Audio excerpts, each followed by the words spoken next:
कोई इंसान आपसे नजरें चुरा रहा है इसका मतलब है कि वो झूठ बोल रहा है। अगर आप एक सिचुएशन में हैं कि वो एक आदमी आपकी आंखों की तरफ कंप्लीटली देख रहा है, फिर आपने सवाल किया, देन इट्स अ लाई।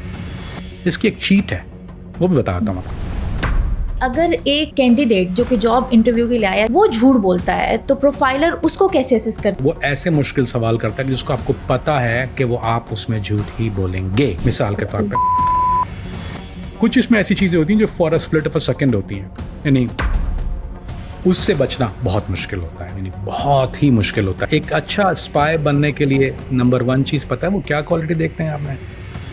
अगर कोई शख्स डेस्परेटली चाहता है कि वो इंटरव्यू के लिए क्वालिफाई कर जाए तो कुछ सीक्रेट टिप्स उनको बता दें जिससे वो प्रोफाइलर के साथ इंस्टेंट कनेक्शन बिल्ड कर सकें। आपने 50 मर्डर किए हुए हो, आपने 50 हरकतें की हुई हो, 10, 50, 100 गर्लफ्रेंड हो आपकी, doesn't matter, you can still be in. एक स्पाई में वो कौन सी सुपर स्किल्स होती हैं जो कि आम इंसान को छू के भी नहीं गुजर सकती? एक अच्छा स्पाई जो होता है वो सुई की तरह होता है। उसमें आपने धागा डाला, उससे आप खद्दर भी सी सकते हैं, उससे आप जीन्स भी सी सकते हैं, उससे आप कॉटन सिल्क भी सी सकते हैं।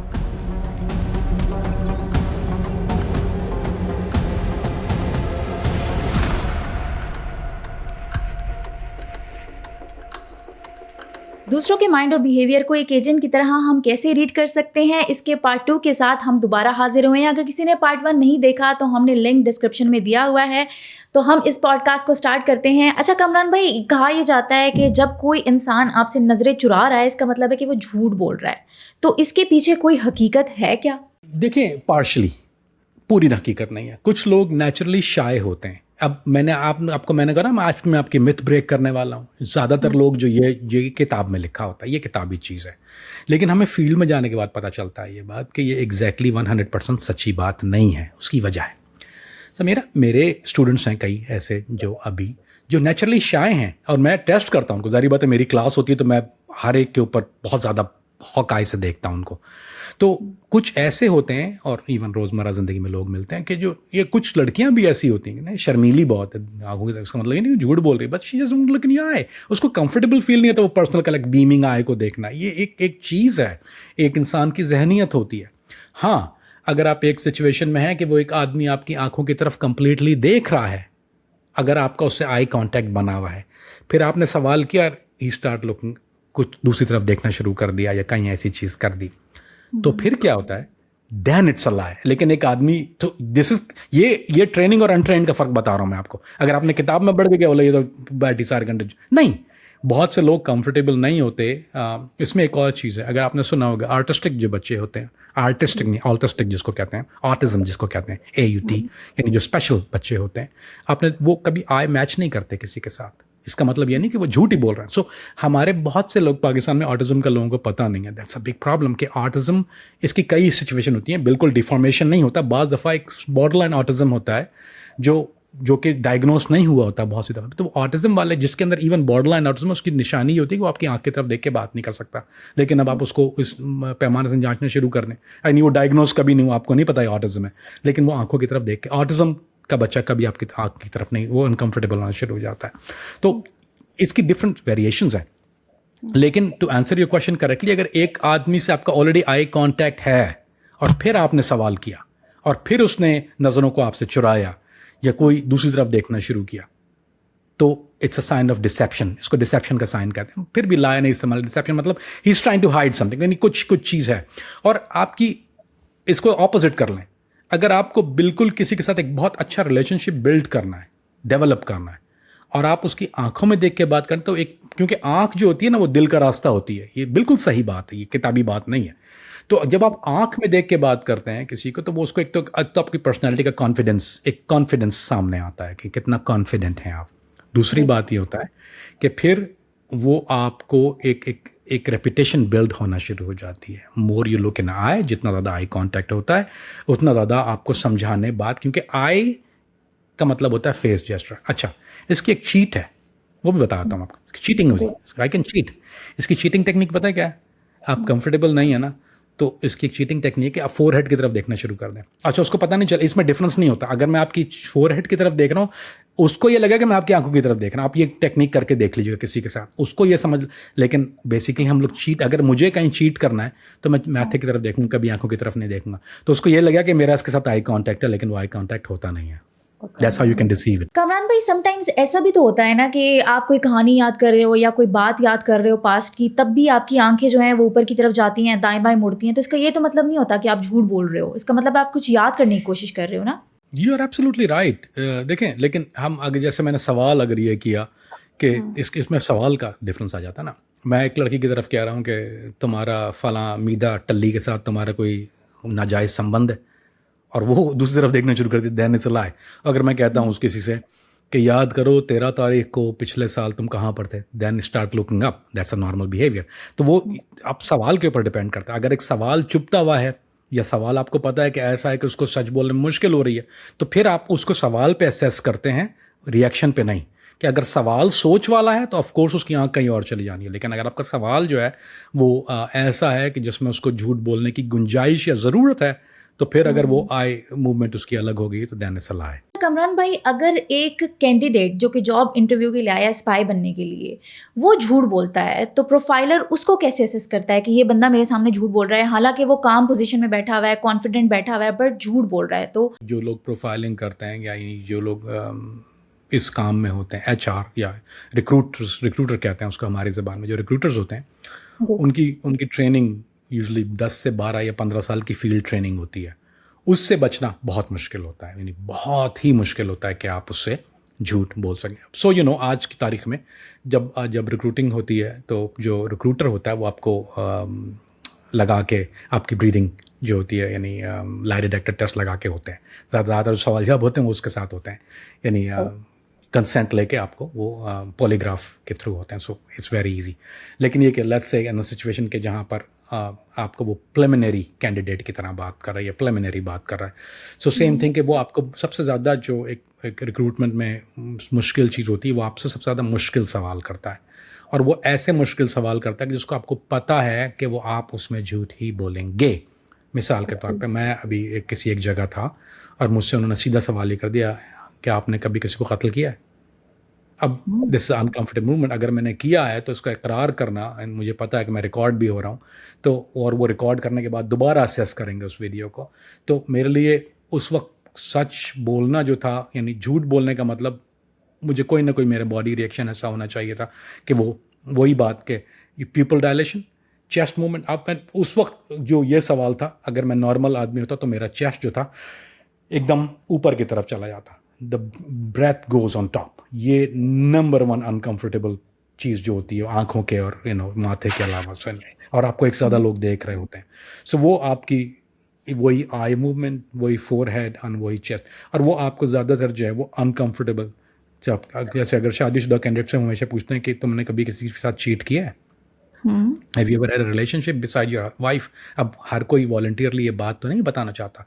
सो वो उनका पैटर्न ये होता है कि वो आपको अनकम्फर्टेबल करते हैं, और जितनी बार आपको अनकम्फर्टेबल करते हैं वो रिएक्शन देख लेते हैं कि हर अनकम्फर्टेबल चीज़ में इसका रिएक्शन क्या है। उसके बाद वो बीच में एक कंफर्टेबल चीज़ थ्रो करेंगे, तो then your reaction go normal. So ये होता है रीड करना किसी को, कि अगर आप सारे अनकम्फर्टेबल करेंगे तो वो सारा आपको एक ही रिएक्शन मिलेगा, लेकिन उसके बीच में बोलेंगे कि how is the relationship with you and your mother, so that is a comfortable question. And you say, oh, it's very good. How about your father? Oh, my father was very harsh on me. So अब आप normal slow में। So उसने आपको ये देख लिया कि आपका इसका comfort level क्या है, and then he throws a difficult one to see कि आपकी one। तो वो जब आपको इससे assess करना शुरू कर देगा कि अगर वो out of norm जा रहा है और वो reaction उसको नहीं मिल रहा, तो that's basically that's a sum of all thing. Chest, shoulder, back, forehead, पानी का ग्लास सामने पड़ा हुआ है, eye movement, chin, cheeks, whatever it is, और आईब्रो का ऊपर जाना और नीचे जाना, ऊपर जाना और नीचे जाना, this is something you have to do.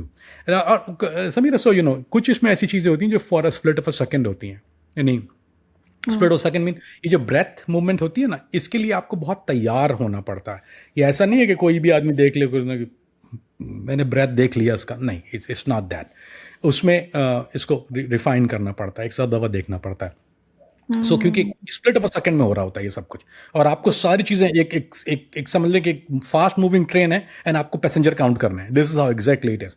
सो एक अच्छा और उसकी वजह एक एक अच्छा जो एनालिस्ट होता है या एक अच्छा रिक्रूटर होता है, वो उसकी आंख इतनी ज़्यादा शार्प होती है, वो बीम नहीं करता आप पे, बल्कि वो वाइड एंगल लेंस से देखता है। कैमरे में 2 एंगल इस्तेमाल होते हैं, एक होता है बीम एंगल जिसमें आप जूम करते हैं, और एक होता है वाइड एंगल। बीम का नुकसान ये होता है कि आप एक जगह एक्सेस कर रहे होते हैं और आप दूसरी चीज़ों को मिस कर देते हैं, वर्सेस वाइड एंगल लेंस का फ़ायदा ये होता है कि you read the whole thing, आप पूरी पूरी किताब देख रहे हैं, you reading the whole script. So अच्छा रिक्रूटर, अच्छा एनालिस्ट वाइड एंगल यूज करता है, versus a bad one use a beam technology, क्योंकि वो कंसंट्रेट कर रहा होता है, एक अनाड़ी कह लीजिए उसको, या एक अच्छा इवन इंटरव्यू में भी अगर आप बैठे हैं कि एक बैड इंटरव्यूअर जो होता है वो बीम कर रहा होता है वो एक स्पेसिफिक चीज के लिए, and he miss lot of other things, versus a good one who is using a wide angle lens, तो वो सारी चीजों को रीड कर रहा है, shoulder movement, your head thing. आपने देखा है कि कभी फोन पे आप किसी से बात कर रहे हैं, कभी मार्केट में आप जाइए और देखिए कोई ब्लूटूथ या फोन पे बात कर रहा होगा, वो फिर भी उसके हैंड जेस्टर चल रहे होते हैं। अब दूसरा आदमी तो नहीं देख रहा ना उसको, लेकिन उसका हैंड जेस्टर क्यों चल रहे हैं? Because he is trying to, उसका सबकॉन्शियस में तहत शऊर के अंदर वो समझाने की कोशिश कर रहा है, उसको ये आइडिया नहीं रहा कि अभी मुझसे फोन में जो बात कर रहा है वो तो देख नहीं रहा, लेकिन वो अपने आप को कन्विंस कर रहा होता है। So this also plays a big role in all the thing कि आपके हैंड मूवमेंट जब ज्यादा कन्विंसिंग होते, तो आपने देखा ना कि जो ज्यादा कन्विंस करना चाह रहा होता है आपको, उसके हैंड मूवमेंट ज्यादा तेज होना शुरू हो जाते हैं, वर्सेस द गाय जो कम कन्विंस करना चाहता है वो नॉर्मल बैठ के आपको कन्विंस कर रहा होता है। This is why I use this to deceive. जब मुझे जब हैंड मूवमेंट चाहिए होती है तो I use this as a aid, ताकि आपको अंदाजा नहीं है। मैं तो आपके सामने वेब का कश लिया ना, you don't know, I just use this to deceive you. इसका मतलब कि एक प्रोफाइलर आपकी बातों से ज्यादा आपके रिएक्शन पे फोकस करता है। एब्सोल्युटली, क्योंकि आप हमेशा वही चीज़ देख, हमेशा ये एक इंसानी जहनियत भी है, इट्स नॉट अ सरप्राइज। आप मैं हम मैंने एक प्रोग्राम किया था रिलेशनशिप के हवाले से, नहीं देखा ज़रूर देखिएगा, लॉट ऑफ गुड, उसमें कुछ टेक्निक्स इस्तेमाल की हैं। सो जब भी आप किसी को इंटरव्यू पे हैं, let's talk about, let's forget the spy world एक फॉर अ मिनट, हम एक नॉर्मल इंटरव्यू की बात करते हैं कि क्या आदमी जॉब के लिए गया है, वो कभी तो ये नहीं बताया कि मैं बहुत बड़ा काहिल इंसान हूँ, मैं दोपहर को 2 बजे उठता हूँ, मैं 10 ब्रेक लेता हूँ दिन में, मुझे काम से कोई, उसने तो हमेशा अच्छा ही बताना है ना आपको। वर्सेस सेम थिंग अगर आप किसी लड़की से बात कर रहे हैं या लड़की लड़के से बात कर रही है, तो वो कभी ये तो नहीं बताएगा कि मैं कितना बड़ा कमीना हूँ, कभी कोई नहीं, किसी ने नहीं कहना ना कि मैं तो, मेरी इतनी बुरी आदत है। वो हर इंसान की हमारी एक कोशिश ये होती है कि हम अपने आप को दुनिया के सामने बहुत अच्छा बना के पेश करें। तो अगर आप लफ्ज़ पे ध्यान देंगे तो वो emotional side of the brain, वो आप versus logic, this is your logic and this your emotional side. The words जो है वो आपके इमोशनल साइड को पहले टच करते हैं, लेकिन जो आपका लॉजिकल जो रिएक्शन बॉडी बिहेवियर है वो आपकी लॉजिकल साइड को टच करता है, that's how you assess it. अच्छा कामरान भाई, एक स्पाई बनने के लिए आइडियल कैंडिडेट वो शख्स भी हो सकता है जिसका आईक्यू या जनरल नॉलेज अच्छा नहीं भी है, या फिर ये बहुत ज़रूरी एलिमेंट है? आपको एक अजीब बात बताता हूँ, एक अच्छा स्पाई बनने के लिए नंबर 1 चीज़ पता है वो क्या क्वालिटी देखते हैं आप में? बहुत से लोगों को नहीं पता होगा। ADHD, अटेंशन डेफिसिट डिसऑर्डर, ये एक बीमारी है जो कि मुझे लाहक है और बहुत से लोगों को होती है। कुछ लोगों को पता होता है, कुछ लोगों को नहीं पता होता, आई इन कंट्रोल। तो ADHD एक ऐसी बीमारी है कि वो टास्क ओरिएंटेड होते हैं। तो जो, और दूसरी बात ये होती है एंग्जाइटी। आपने सुना होगा लफ्ज़, मुझे एंग्जाइटी हो रहा है। एंग्जाइटी का क्या मतलब होता है? आदमी अनकंफर्टेबल, जिटरी होता है बहुत ज़्यादा। तो जो जिन लोगों को एंग्जाइटी होती है वो हमेशा ओवर द एज रहते हैं, यार को मुझे फॉलो तो नहीं कर रहा, कोई देख तो नहीं रहा, मुझे को कत्ल करने नहीं आ रहा, क्योंकि जो जिसके ऊपर एंग्जाइटी जिसकी जितनी ज़्यादा होती है उतना केयरफुल रहता है वो, वर्सेस अ गाय हूज लाइक यार कुछ भी, ठंड प्रोग्राम पंजाबी में कहते हैं उसको, ठंड प्रोग्राम है, कुछ नहीं, सब एवरीथिंग इज ओके, कौन आएगा जब देखें। सो यू केयरलेस होते हैं। जो एंग्जाइटी वाले लोग होते हैं बहुत केयरफुल होते हैं। ADHD keep you on edge. So जो एज पे लोग होते हैं वो बेस्ट कैंडिडेट होते हैं हमेशा एक स्पाई एजेंसी के लिए। जो एजी लोग होते हैं वो हमेशा नंबर 1 क्वालिटी जो होती है वो एजी होते हैं। बाकी IQ आपका जो है वो शार्पन नहीं हो सकता। कुछ लोग बॉर्न विद IQ एंड कुछ लोग बिकम इंटेलिजेंट, लेकिन IQ एक ऐसी चीज़ है, यानी प्रेजेंस ऑफ माइंड, ये सारी चीज़ें, ये शार्पन स्किल नहीं है। You have to born with this thing. ये अल्लाह की तरफ से है, उसने किसी को क्वालिटी दी है, किसी को नहीं दी। कुछ लोग बहुत ज़्यादा सिर्फ सिचुएशन को अपने अवेयर रहते हैं, कुछ लोग बिल्कुल केयरलेस रहते हैं। This come from nothing. You can sharpen, अगर अच्छा इसको बेटर, जिसके अंदर है उसको और शार्प किया जा सकता है, लेकिन जिसके अंदर है नहीं, एक छुरी कुंद है ना, यानी वो छुरी बनी ही नहीं। आप छुरी को शार्प कर सकते हैं अगर उसकी धार कुंद हो जाती है, आप उसको शार्प लगाते हैं, धार लगाएंगे, वो शार्प हो जाएगी। लेकिन अगर एक लोहे की पतरी है और उससे आप किसी चीज़ को काट रहे हैं, आप उसको शार्प भी करेंगे तो वो इतनी शार्प नहीं होगी छुरी की तरह। सो this is same thing. So better candidate वो होता है कि जो, ऐसा नहीं है कि लोग नहीं हायर, कुछ कई लोग कई डिफरेंट क्वालिटीज़ की बिना पे हायर होते हैं, और कुछ ऐसे लोग होते हैं जिनमें बहुत सारी क्वालिटीज़ होती हैं। तो इनमें ऐसे लोग जिन्होंने बहुत ऊपर अपना दुनिया में नाम बनाया, जो one of the best guys in business, वो लोग हैं जो जिनके अंदर बहुत सारी क्वालिटीज़ थी and they become in a food. Same thing in office, आपने देखा होगा एक आदमी बहुत ज़्यादा तरक्की करता है और बहुत ज़्यादा नीचे से जाके, बहुत कहते हैं बहुत नीचे से आया हुआ है, वो क्यों आया होता है नीचे से? उसके अंदर एक टूल बॉक्स ऑफ जो क्वालिटीज़ होती हैं वो बहुत ज़्यादा होती हैं, उसको शार्पन कर करके ऊपर आ जाता है, वर्सेस एक आदमी जो एक ही स्किल के लिए आया होता है वो एक ही जगह होता है। ऐसा नहीं है कि एक आदमी जिसमें ये क्वालिटीज़ मौजूद ना, वो स्पाई नहीं बन सकता। आप स्पाई बन सकते हैं, लेकिन you not gonna be in top of the food chain. So anybody can be a good spy, but as long उसके पास कुछ चीज़ें मौजूद हों। लेकिन बिल्कुल जो कहते हैं ना, अब आपको मैं मिसाल दे रहा हूँ ना, मेरी तो एजुकेशन, फॉर्मल एजुकेशन है 7th ग्रेड, लेकिन यह नहीं था कि मैं बिल्कुल जाहिल था। ये देखता था मैं तकरीबन, मेरे पर दुनियावी जिसको तालीम कहते हैं, निसाब जिसको कहते हैं, वो मेरे पास नहीं थी।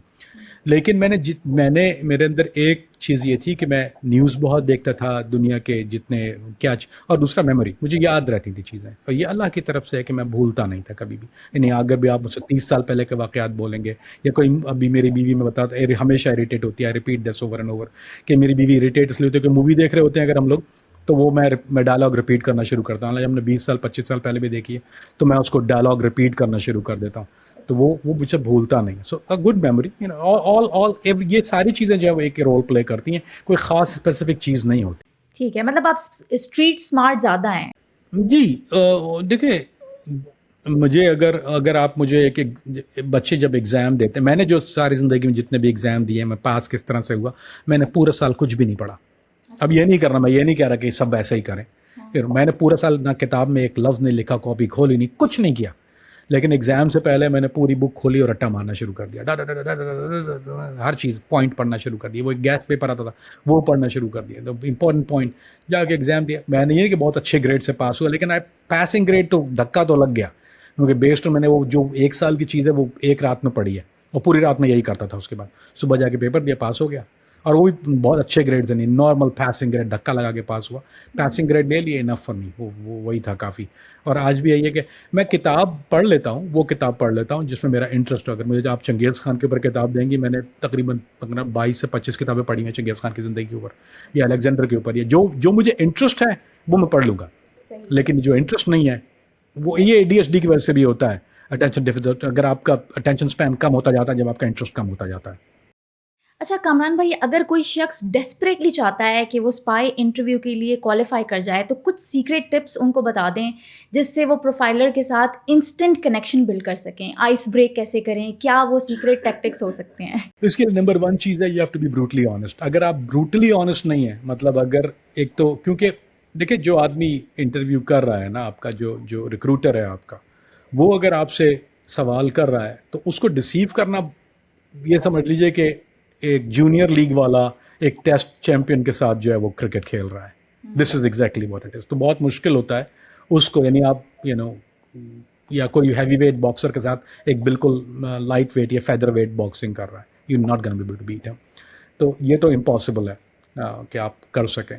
तो उसके लिए आसान लफ्ज़ या आसान अल्फाज में ये कि आप ब्रूटली ऑनेस्ट हों। ब्रूटली ऑनेस्ट मतलब आप ये मत देखें कि आपकी शख्सियत जो है वो कितनी बुरी नज़र आ रही है, क्योंकि उसको बॉय स्काउट नहीं ढूंढ रहा। ये एक मेजर गलती लोग करते हैं इस इंटरव्यू में। जो 80% फेलियर है वो इसलिए है, 80% फेलियर है। स्पाई जो होता है या ये किसी भी एजेंसीज में जब आपको रिक्रूट करते हैं, ए ड्रॉप आउट रेट 80% होता है। वो ट्रेनिंग हर कोई फॉर्म ट्रेनिंग कर लेता है, वो कोई ज़्यादा बड़ी बात नहीं है। जब आप इंटरव्यू में आते हैं तो 80% ड्रॉप आउट रेट इसलिए होता है कि आप अपने आप को अच्छा बनाने के लिए, एक मेजर गलती है। गलती है कि आप हमेशा अपने आप को अच्छा। On the other hand he is not looking for, कोई अच्छे आदमी को ढूंढ नहीं रहा होता, क्योंकि अगर ये अच्छे आदमी का काम नहीं है। अगर आप बहुत अच्छे इंसान हैं, इसका मतलब ये नहीं कि आप बहुत अच्छे स्पाई हैं। एक बहुत बुरा इंसान can be a great spy, and बहुत अच्छा इंसान can not be a great spy. तो अगर आप अपने आप को पोर्ट्रे कर रहे हैं कोई चीज़ जो आप नहीं है, हमेशा अपने आप का बोस्ट कर रहे हैं बहुत ज़्यादा, कोई चीज़ें ऐसी कर रहे हैं कि जो एग्जिस्ट नहीं करती, तो आप पकड़े जाएंगे। एंड देन वो झूठ जो है वो डिस्क्वालीफाई करता है, क्योंकि किसी भी आदमी को एक रिक्रूटर को कभी भी ऐसे आदमी को रिक्रूट नहीं करता जो झूठा हो। ये आपका नंबर 1 ड्रॉप आउट है। आपने 50 मर्डर किए हुए हों, आपने 50 हरकतें की हुई हों, 10, 50, 100 गर्लफ्रेंड हों आपकी, doesn't matter, you can still be in, लेकिन आप एज लॉन्ग सच बोल रहे हैं, क्योंकि उसको ये पता है कि अगर आज ये मेरे क्योंकि ये सच का रिश्ता है ना, अगर वो आप कहीं फील्ड पे जा रहा है तो वो सिर्फ आप हैं और वो हैं जो सिचुएशन है, उसने आके रिपोर्ट करना है उस चीज़ को और उस पे उस जो केस है उसको असेस करना है। तो अगर आपने बोस्टिंग कर दी है, झूठ बोल दिया है, तो वो केस वो चीज़ इतनी इफेक्टिव नहीं होगी। तो he is looking for an honest person versus a good person. लेकिन ड्रॉप आउट रेट इसलिए होता है, अब पूछते हैं इसमें अमेरिका में सबसे बड़ा ड्रॉप आउट क्यों होता है?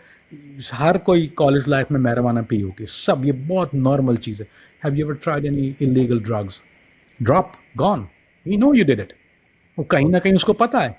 तो इफ़ यू से या I tried it, you know it was okay, I had fun, I mean it was really good, make me feel great, तो now you throw him off, आपने उसको throw off कर दिया। He was not expecting that from you, right? तो हमेशा ऐसे जवाब बोलता है क्या अगर, और दूसरी बात, एक्सक्यूज नहीं देना। मिसाल के तौर पे एक आदमी सवाल किया कि तुम्हारा कभी अफेयर रहा है, अब मैरिड बंदा है, उससे पूछा तुम्हारा कोई अफेयर रहा है, कभी एक्स्ट्रा मैरिटल अफेयर रहा है? तो वो कहेगा या बिकॉज, अच्छा अब उसने सच बोला लेकिन वो एक्सक्यूज दे रहा है, या बिकॉज क्योंकि मेरी बीवी मुझे अजाब करके रखती थी, हमारा रिलेशन रॉकी था।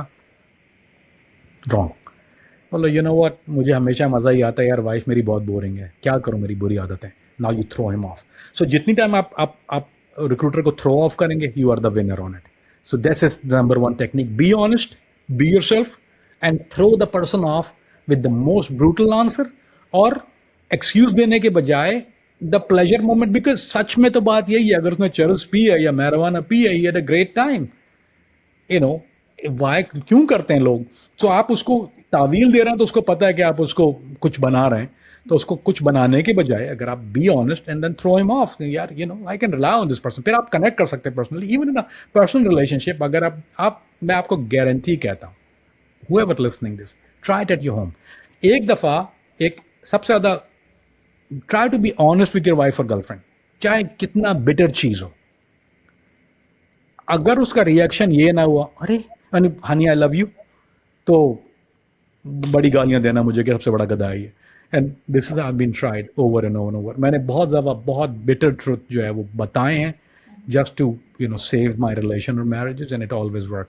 वर्सेस झूठ जितना बोलना, क्योंकि एक झूठ को छुपाने के लिए 100 झूठ बोलने पड़ते हैं, और कहीं और सच और झूठ का मेरा मसला क्या है?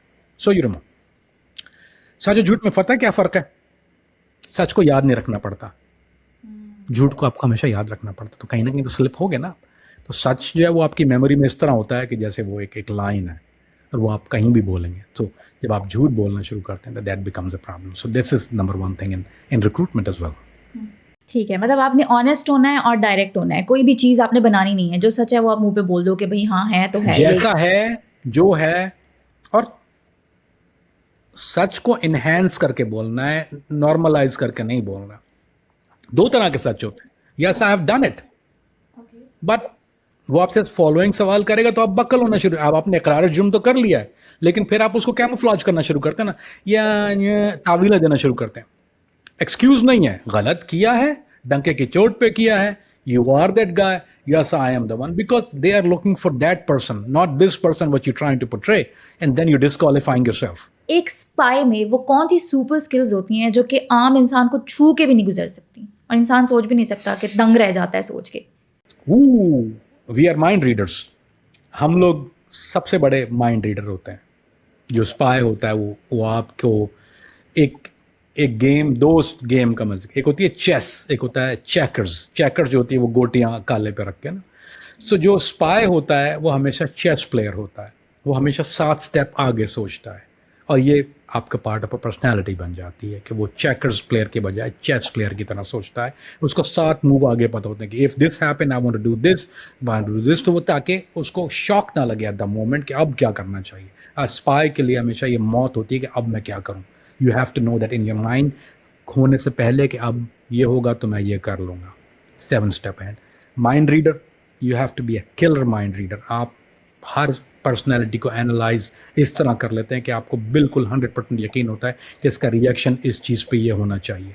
तो सवाल भी हमेशा एक स्पाई वही करता है, वो एक्सपेक्टेड, उसको जवाब ऑलरेडी पता होता है, वही सवाल करता है, उसको जवाब का ऑलरेडी अंदाज़ा होता है कि यही जवाब है। लेकिन जब आप वो जवाब नहीं देंगे, झूठ बोलेंगे, तो आप पकड़े जाएंगे। तो एक ऐसी क्वालिटी स्पाई की, mind reader. 7 step ahead of somebody, situation awareness बहुत ज़्यादा, क्योंकि वो ज़िंदा रखती है आपको। अगर सिचुएशन अवेयरनेस नहीं है तो वो उसकी शेल्फ लाइफ बहुत कम होती है। ऐसे भी लोग इनकी 4 साल की 3 साल की सर्विस है और they get killed out there, क्योंकि उनकी सिचुएशन अवेयरनेस नहीं थी हमेशा। यानी एक अच्छे स्पाई की जो एक आंख है वो आपके सर के पीछे लगी होती है। You always watching what your back is, what you know. हमेशा मैं गाड़ी चला रहा होता हूँ बाज़ दफ़ा समीरा, सो यू नो, मैं कभी लेन चेंज करता हूँ या ब्रेक लगाना शुरू करता हूँ तो मेरी वाइफ कहती है वाई यू क्यों ब्रेक लगा रहे हो। मैंने कहा देखो ये जो आदमी है ना, ये बगैर इंडिकेटर दिए मेरे सामने आ जाएगा। How did you know? वो आ गया सामने, हाउ डिड यू नो? उसका मैं ड्राइविंग पैटर्न पीछे से देख रहा था, मैं देख रहा था कि कोई सिचुएशन में। अब हम क्या होता है, गाने लगाए हुए तो मैं कभी म्यूज़िक चला के ज़्यादा गाड़ी कोशिश करता हूँ कि मतलब हाईवे और लॉन्ग राउट, तो मैं हमेशा अगर रश ट्रैफिक आवर्स में हो तो हमेशा हर चीज़ बंद, क्योंकि मेरा कॉन्सेंट्रेशन उस वक्त रोड पे होता है। I never had an accident you know in this situation. मैंने गाड़ियाँ मारी हैं बिकॉज मुझे मारनी थी किसी वजह से, लेकिन ये कि एक होता है एक्सीडेंट केयर, यानी आपने गलतियों से एक्सीडेंट, क्योंकि वो जब आप बहुत ज़्यादा अवेयर होते हैं ना अपने सिचुएशन के, तो आप कॉन्सेंट्रेट कर रहे होते हैं। So this is what spy does. ही इसकी सिचुएशन अवेयरनेस की मैं मिसाल दे रहा हूँ आपको। मुझे पता होता है जब मैं रोड पे गाड़ी चला रहा हूँ कि ये कट मारेगा, ये स्लो आएगा, ये तेज़ आएगा, ये हॉर्न नहीं बजाएगा, ये फलाना करे। सो वो मिस्टेक्स आपको सारी चीज़ें पता होती हैं कि this will cause an accident, and it happen several time in front of me. So यही कुछ ऐसी चीज़ें हैं जो स्पाई, बाकी चीज़ें आप सीख लेते हैं, लेकिन this something you have to sharpen it over and over. So that's a huge difference between a normal person and a spy. Conversation, sorry, let me add one thing. A spy always have a better IQ and a good conversationalist. अगर आप ये आपका mouth game अच्छा नहीं है you can never be, because आपको मैंने एक मिसाल देता हूँ। एक अच्छा स्पाई जो होता है वो सुई की तरह होता है। उसमें आपने धागा डाला, उससे आप खद्दर भी सी सकते हैं, उससे आप जीन्स भी सी सकते हैं, उससे आप कॉटन सिल्क भी सी सकते हैं। तो उसको हर सिचुएशन, आपको कभी लड़कियों से बात करनी है, कभी आपको हेड ऑफ स्टेट्स यानी कि पॉलिटिशियन से बात करनी है, कभी आपको क्रिमिनल से, टेररिस्ट से डील करना है, ये सब लोगों से आपको डील करना है। लेकिन अगर आपका वो एक normal IQ level of conversation नहीं है, so you not gonna be able to survive in that circumstance. अगर आप एक ही तरह के लोगों के साथ कंफर्टेबल हैं, आपने सुना होगा ना कुछ लोग, यार मैं फला लोगों के साथ बहुत कंफर्टेबल हूँ। एक पॉलिटिशियन के साथ बहुत कंफर्टेबल होगा, आप उसको एक जंगली मर्डर के साथ बिठा देंगे, वो थोड़ा सा अनकंफर्टेबल होना शुरू हो जाएगा। या यू नो कहीं आपके अनकंफर्टेबल, यार मैं इसके साथ बात करने में कंफर्टेबल नहीं हूँ, क्योंकि आप वो उस क्लास में डील करना नहीं जानते। सो जब आप हर क्लास में डील करना जानते हैं तो उसके लिए प्रैक्टिसेस होती हैं। यानी मेरे जो होटल का ओनर भी है वो भी दोस्त है मेरा, मैनेजर भी दोस्त है मेरा, और वेटर्स भी दोस्त है मेरे, और क्लीनिंग गाय भी दोस्त है मेरे। Because I talk to everybody, like अरे यार क्या हो रहा है, आज क्या किया था, किधर गया। I talk to everybody. So you practise it and you become comfortable in every situation. Girls, guys, whatever the health situation is, you have to be comfortable in it. मतलब हर सिचुएशन और हर इंसान के मुताबिक आपने ढलना है, अपने आप को वैसे ही बनाना है, घुलना मिलना है। एब्सोल्युटली। और उसके लिए आपको एक चीज़ क्या चाहिए, IQ और नॉलेज। Knowledge knowledge knowledge. खबरें देखो, दुनिया में क्या हो रहा है ये पढ़ो। मुझे कैसे पता चलेगा कि मजदूरों के मसाइल क्या हैं? How would I know? मैंने मजदूरी नहीं की ना, बिकॉज आई वॉच कि उनके क्या मसाइल हैं। अब मुझे मसाइल पता है या मुझे ये पता, तो मैं अगर मजदूर बैठा हुआ है और मुझसे बात कर रहा हूँ तो बोलते यार बड़ी कुत्ता, मिसाल देता हूँ UAE में। अब हाउ वुड एनीबडी नो? मैं बैठा हूँ, मैंने यार इतनी गर्मी होती है, तू कैसे कर लेता है 12 बजे काम? यार उसको पता है कि मैं 12 बजे, बोलता है यार मैं 12 बजे दोपहर को तो बाहर नहीं निकलता, लेकिन मुझे पता है कि उस बेचारे ने सड़क तोड़नी है 12 बजे।